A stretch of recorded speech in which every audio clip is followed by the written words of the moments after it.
እንዴት ናችሁ? ሮዚ ሪካፕ ነኝ። ዛሬ የምተርክላችሁ የኢንዲያ ኮሜዲና ትሪሊየን የሆነውን ሙቪ ነው። ፑና የሚባል ከተማ ውስጥ ይሄ ገበሬ ጥንቸላን ለመግደል አሳዶ ሲተኩስባት ፊልሙ ይጀምራል። እዚህ ከተማ ውስጥም አንድ አካሽ የሚባል በጣም ታለንትድ የሆነ ፒያኖ ተጫዋች ሰውዬ እንመለከታለን። ሚኖረው ብቻውን ሲሆን ይሄ አይነ ስውርነቱ ሳያግደው ምግብ የሚያበስለውም ቤቱን የሚያጸዳውም እሱ ነው። ጎረቤቱ የሆነ አንድ ህፃን ልጅ ሁሌ አይነ ስውር አይደለህም እያለ ይረብሸው ነበር። አይነ ስውር እንዳልሆነ ለማረጋገጥም ብዙ ነገሮችን ሞክሯል፣ ግን እስከዛሬ ሊሳካለት አልቻለም። ቀጥሎም ወደ ሙዚቃ መሳሪያ መሸጫ ሱቅ ይሄድና ለሻጩ በአንድ ወር ውስጥ ወደ ለንደን ለመሄድ እንዳቀደ ይነግረዋል። ሻጩም ይህ አይነ ስውርነቱ ሳያግደው ምን ያህል ታታሪ እንደሆነ ነግሮት ይለያያሉ። ከዛ በመቀጠል ሁለት ጥንዶችን እንመለከታለን። የቦሊውድ አክተር ሲሆን እሷ ደግሞ ሲሚ ትባላለች። እንኳን ሰዎች በመሀላቸው ባለ የእድሜ ልዩነት ቢያማቸው እነሱ ግን ደስተኛ ባለትዳሮች ነበሩ። ፕሬማ ከመጀመሪያ ሚስቱ አንድ የወለዳት ልጅ ነበረችው። ልጅቷ አብራቸው ባትኖርም በስልክ ግን በተደጋጋሚ ይገናኙ ነበር። አንድ ቀን አካሺ አስፋልት እየተሻገረ ሳለ በሞተር ይገጫል። የተገጨውም ሶፊ የምትባል ሴት ነበር። ይቅርታ ብትጠይቀውም ዝም ብሎ ጥሎ መሄድ ይደብራትና ምሳ ትጋብዘዋለች። ትንሽ ካወሩ በኋላ ፒያኒስት እንደሆነ ይነግራታል። ሶፊም አባቷ ሬስቶራንት ውስጥ መጥቶ እንዲጫወት ትጋብዘዋለች። ያን ቀን ማታ አካሺ ቤቱ ይመለስና መነጽሩንና አይነ ስውር እንደሆነ የሚያስመስልበትን ሌንስ ያወልቀዋል። ያኔ ነበር ፊልሙ አካሺ የእውነትም አይነ ስውር እንዳልሆነ የሚያሳየን። በቀጣይ ቀንም የሶፊ አባት ሬስቶራንት ይሄዱና ፒያኖን ይጫወታል። ሁሉም በችሎታው በጣም ተደምመው ያዳምጡታል። በጣም ያስደመማቸው ነገር ግን አይነ ስውር ሆኖ እንዲህ መጫወት መቻሉ ነበር። በጣም ፕራሞድ እዛው ሬስቶራንት ውስጥ ስለነበር ይሰማውና ወደሱ በመሄድ አድናቆቱን ከገለጸ በኋላ የእሱና የሲሚ ጋብቻ አኒቨርሰሪ እየደረሰ ስለሆነ እንዲመጣ እና እንዲጫወት ይጋብዘዋል። አካሺም እንደሚመጣ ቃል ይገባለትና ይለያያሉ።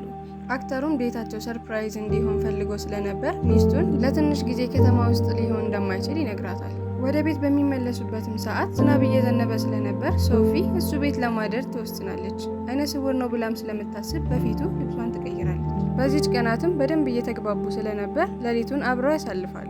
በቀጣይም አካሽ ወደ እነ ፕራሞድ አፓርትመንት ይሄዳል። ሲሚም እዚህ መሆን እንደሌለበትና እንዳልተጠራ ትነግረዋል። እሱም ምንም ነገር እንዳልተሳሳትና በተባለበት አድራሻ እንደመጣ ይነግራታል። እዛም እየተጨቃጨቁ ጎረቤቶች መውጣት ሲጀምሩ መረበሽ ስላልፈለጉ ታስገባዋል። እሱም ይገባና ስራውን ይቀጥላል። እዛውም እየተመሰጠ ፒያኖን እየተጫወተ ሳለ የፕራሞድን የወደቀ እግር ያያል። ግን እሱ ምንም ቢደነግጥ ፒያኖን መጫወቱን አላቆመም ነበር። እሷም ብላይንድ መሆኑን ካረጋገጠች በኋላ ሬሳውን ለመደበቅ ሞር ታይም እንዳላት ታስባለች። ወደ መታጠቢያ ቤት መሄድ እንደሚፈልግ ነግሯት በሚሄድበት ሰዓት የፕራሞድን ሙሉ ሰውነት ወድቆ ያየዋል። ምንም እንዳላየ ለመሆን እየመከረ ወደ መታጠቢያ ቤት በሚገባበት ሰዓት ከገዳዩ ጋር አንድ ክፍል ሆኖ ራሱን ያገኘዋል። እንደምንም ብሎ አሁንም ሳያስነቃ ወደ ስራው ይመለሳል። ፊልሙም እዚች ጋር ወደ ኋላ ይመለስና የተፈጠረውን ነገር ያሳየናል። ሰውየውና ሲሚ ፕራሞድ ላይ ቺት እያረጉበት ያገኛቸዋል። በድንጋጤ ይተኩሱበትና ይገሉት። አካሽም ፒያኖን እየተጫወተ እነሱም ሬሳውንና ደሙን ጠራርገው አጸዳድተው ይጨርሳሉ። ሲሚም ባሏ ቤት እንደተመለሰና ከሱ ጋር እያወራች እንደሆነ ታስመስላለች። አካሽም ምንም እንዳላየ እያስመሰለ ስራውን ጨራርሶ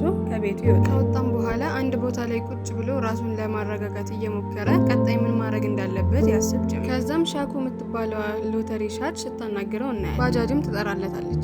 ባለ ባጃጁም ያነሳውና ወደ ፖሊስ ጣቢያ ይወስደዋል። አካሽም ያየውን ነገር ለፖሊስ ለመናገር ወስኖ ወደ ውስጥ ይገባል። ግን ገና ለመናገር አስቦ ቀና ሲል ፕራሞድ ቤት የነበረው ሰውዬ ፖሊስ ሆኖ እዛው ፖሊስ ጣቢያ ውስጥ ያየዋል። አካሽም ደንግጦ እዛው ደርቆ ይቀራል። ብዙም ላለማስነቃት እየሞከረ እዛ ስለጠፋችበት ድመት ማማረር ይጀምራል። ፖሊሱም ጠፋ ያለው ድመት እውነት መሆኑን ለማረጋገጥ ቤቱ ተከትሎት ይሄዳል። ግን በዛውም አይነ ስውር መሆኑንና እዛ ሬሳውን እንዳላየ ለማረጋገጥ ፈልጎ ነበር ስለተወረወረበት። ግን አካሽ እስካሁን በጥሩ ሁኔታ እያስመሰለ። ፖሊሱም ከወጣ በኋላ አካሽ ወደ ስራው ይመለሳል። ስራውን ተረጋግቶ መቀጠል ነበር፣ ጥርጣሬ ውስጥ እንዳይወድቅ። ሲሚም ወደ ሬስቶራንቱ መጥታ ነበር። ለሚጠይቋትም ሰዎች ባሏ ለስራ ሌላ ቦታ እንዳለ ትነግራቸዋለች። ቀጣይ ጠዋት የፕሮማ ሞት በዜና መሰራጨት ጀመረ። መኪና ውስጥ ነበር የተገኘው። ሞና ሀርስም ጉዳዩን ለመውሰድ ይወስናል፣ እውነቱ መቼም እንዳይወጣ ለማድረግ። አካሺም እውነቱን ተናግሮ መጨረሻው እንደ ፕራሞድ እንዳይሆን ፈርቷል። በለቅሶ ቀን አሮጊቷ አካሺን አፓርትመንት ውስጥ ሲገባ እንዳየችውና የሆነ ቅር ያላት ነገር እንዳለ ልትናገር ወደ አንድ ፖሊስ ጋር ሲሚም ታያትና እቺ አሮጊት ችግር ትሆንብኛለች በዚህ ከቀጠለች ትልና ከፎቁ በመስኮት ተወረውርና ትገላታለች። በአጋጣሚ አካሽም እየገባ ነበርና ነገሩን ይመለከታል። ባላየ ለመሆን በመሞከር በፍጥነት ወደ ቤቱ ይሄድና ለሶፊ የሆነውን ነገር በሙሉ ሊነግራት ደውሎ ይጠራታል። ነገር ግን ያን ሁሉ ነገር ሲያደርግ የጎረቤቱ ልጅ በመስኮት ቪዲዮ እየቀረጸው እንዳለ አላወቀም ነበር። ከሶፊ ቀድማ ሲሚ ቤቱ ትደርሳለች። ከለቅሶ ቤት ጣፋጭ ነገር ይዛለት ነበር የመጣችው። እሱም ተቀመጪ ይላትና ቡና ያፈላላት ጀመር። አፍልቶላት ሲዞር ማስክ ለብሳ ነበር። ልታስደነግጠውና በደንብ አይነ ስውር መሆኑን ለማረጋገጥ ነበር። ነገር ግን እሱ ምንም ምላሽ እየሰጣት አልነበረም። እያወሩ ሲሚ ብድግ ትልና ሽጉጥ ትደቅንበታለች። ይህኔ እሱም ይደነግጥና ይታወቅበታል። ለማንም እንደማይናገር እየማለ በቅርቡ ለንደን ለመሄድ እያቀደ እንደሆነ ይነግራታል። ወዲያው ያዞረውና መሬት ላይ ይወድቃል። ለካስ ያመጣችለት ጣፋጭ የተመረዘ ነበር። ሶፊ አካሽ ቤት በምትደርስበት ጊዜ ጎረቤቱ የሆነው ልጅ የቀረጸውን አይነ ስውር እንዳልሆነ የሚያሳይ ቪዲዮ ያሳያታል። በጣም ትናደድና ወደ ቤቱ ሂዳ ስታንኳኳ ሲሚ እርቃኗን ሆና በፎጣ ተጠቅልላ በሩን ትከፍትላታለች። ሶፊም ገብታ ልትቀሰቅሰው ብትሞክርም ሊነሳላት አልቻለም። በጣም ትናደድና ጥላ ትወጣለች። አካሽም ከሰዓታት በኋላ ሲነቃ አይኖቹን ለመክፈት ቢታገልም ምንም ነገር ሊታየው አልቻለም። የሰጠችው መርዝ ወደ እውነተኛ አይነ ስውርነት የሚቀይር ነበር። አሁን ሰዎች የእውነት አይነ ስውር እንደሆነ ቢናገርም ማንም የሚያምነው የለም። ሶፊን ለእርዳታ ቢደውልላትም ነገር ግን እሷ ብሎክ አድርገው ነበር። በሌላ በኩል ማንሆርና ሳሚ እየተጨቃጨቁ ነው። አካሽን በመግደል ፋንታ አይኑን ስላጠፋችበት ተናዷል። እሱም ስራዬን ራሴ ጨርሳለሁ ብሎ ይሄዳል። ጨለምለም ሲል ጠብቆ አካሽ ቤት ይገባና አካሽን ያንቀዋል። ከብዙ ስትራግሎች በኋላ አካሽም ራሱን ሊያድን ይችላል። ነገር ግን ምንም እንኳን ቢያመልጥም ቀጥሎ ግን ራሱን ሆስፒታል ውስጥ ተኝቶ ያገኘዋል። ሲነቃም ራሱን በሎተሪ ሻጯ በዶክተር ሱዋሚ እና በባለባጃጁ ተከቦ ራሱን ያገኘዋል። መንገድ ላይ ወድቆ እንዳገኙትና ሆስፒታል እንዳስገቡት ይነግሩታል። አካሽም አይኑን በዶክተር መታየት እንደሚፈልግና ወዲያው ወደ ለንደን መብረር እንደሚፈልግ ይነግራቸዋል። ሰዓታት አለፉ፣ ግን ሊያየው የሚመጣ ምንም አይነት ዶክተር የለም። ሶስቱ ውጪ ሆነው የአካሽን ሰውነት አካል ቢሸጡ ስንት ሊያገኙ እንደሚችሉ እየተወያዩ ነበር። የእሱንም ሰውነት የመረጡበት ምክንያት ምንም ቤተሰብና ፈላጊ ስለሌለው ቢጠፋ ማንም እንደማያፈላልገው ስላወቁ ነበር። አልጋውም ላይ ካስተኙት በኋላ ስለ ሰርጀሪ ሲያወሩ አካሽ ይሰማቸውና ይደነግጣል። እነሱም እንዳይንቀሳቀስ ጠፍረው ይዘው መርፌ ሊወጉት ሲሉ አካሽም ብዙ ገንዘብ የሚያገኙበት አሪፍ መንገድ እንዳለ ይነግራቸዋል። እነሱም ይስማሙና ለመሆኑ የእውነት አይነ ስውር እንደሆነ ይጠይቁታል። እሱም ስለ ሁኔታው ከነገራቸው በኋላ እሱንም ገንዘቡን ካገኙ እንደሚለቁት ይነግሩትና እሱም ስለ ፖሊሱ፣ ስለ ሲሚ እና እንዴት ባልየውን እንደገደሉት ሁሉንም ነገር ይነግራቸዋል። እና ይህን ተጠቅመው ካስፈራሯቸው ብዙ ሚሊዮኖችን እንደሚያገኙ ይነግራቸዋል። ደስ ይላቸውና አካሽን ለመርዳት ይወስናሉ። ሲሚ ወደ ቤት ስትገባ አካሺ ፒያኖ እየተጫወተ ነበር። ደንግጣ ሚስጥሩንም እንዳይወጣባት ትፈራለች። ቶሎ ብላ ለሞሃን ትደውልና በምትሰጠው አድራሻ ቶሎ ብሎ እንዲመጣ ትነግረዋለች። ሲሚም አካሽን ይዛ መንዳት ትጀምራለች። አካሽም የተወሰነ ገንዘብ እንድትሰጠውና አይኑን ታክሞ ወደ ለንደን እንዲሄድ ለማንም እንደማይናገር ይነግራታል። ነገር ግን እሷ ምንም ገንዘብ እንደማትሰጠው ትነግረዋለች። ግን እሱ ሌላ እቅድ ነበረው። ዶክተሩ መንገድ ይዘጋባቸዋል። በተዘናጋችበትም ሰዓት አካሽ ቶሎ ብሎ ያፍናታል። እሷን አግተው ሞሃንን ገንዘብ እንጠይቃለን ብለው አስበው ያስሯታል። ቀጥለውም ለሞሃን በመደወል 1 ሚሊዮን ሩፒስ ነገውኑ ካላመጡ ሲሚን እንደሚገሏት ይነግሩታል። ፖሊሶች የሲሚን መኪና ያገኙታል። በውስጡም ዋሌቷንና ጫማዋን ያገኛሉ። በሌላ በኩል ሲሚን እያስፈራሯት ነበር። በደንብ እንድትፈራ ሰውነቷን አውጥተው እንደሚሸጡ ይነግሯታል። እነሱም ወደ ቀጣዩ ፕላን እየሄዱ ሳለ አካሽን ይከዱትና በዊልቸር አስረው ጥለውት ይሄዳሉ። አካሽን አያምኑትምና ብሩን ደግሞ ለራሳቸው ብቻ ነበር የፈለጉት። ሲማና አካሽ በአንድ ክፍል ውስጥ ነበር አብረው የታሰሩት። ሲሚ መሳቅና ማፌዝ ትጀምራለች። እሱም በዚህ ሰዓት ለራሷ እንድትፈራና ከዚህ እንኳን ብትወጣ ሞሃን ራሱ እንደሚገላት ይነግራታል። በሌላ በኩል ዶክተሩ የሲሚን ደም ምርመራ ሪፖርት እየጠበቀ እናያለን።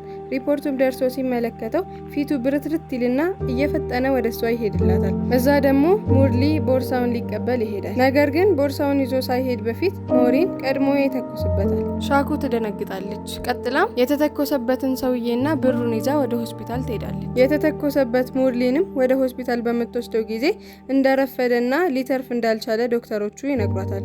ከዛም ብዙም ሳትቆይ የተቀበሉት ብር እንዳለ ፌክ እንደሆነ ትገነዘባለች። በሌላ በኩል ሲሚ የታሰረችበትን ገመድ ትፈታና አካሽን ለመግደል መደብደብ ትጀምራለች። ነገር ግን ዶክተር ስዋሚ ይደርስና ያስቆማታል። ከትንሽ ትግል በኋላ ያፍኗትና ራሷን ያስቷታል። ዶክተሩ መኪና ውስጥ ይከታትና መንዳት ይጀምራሉ።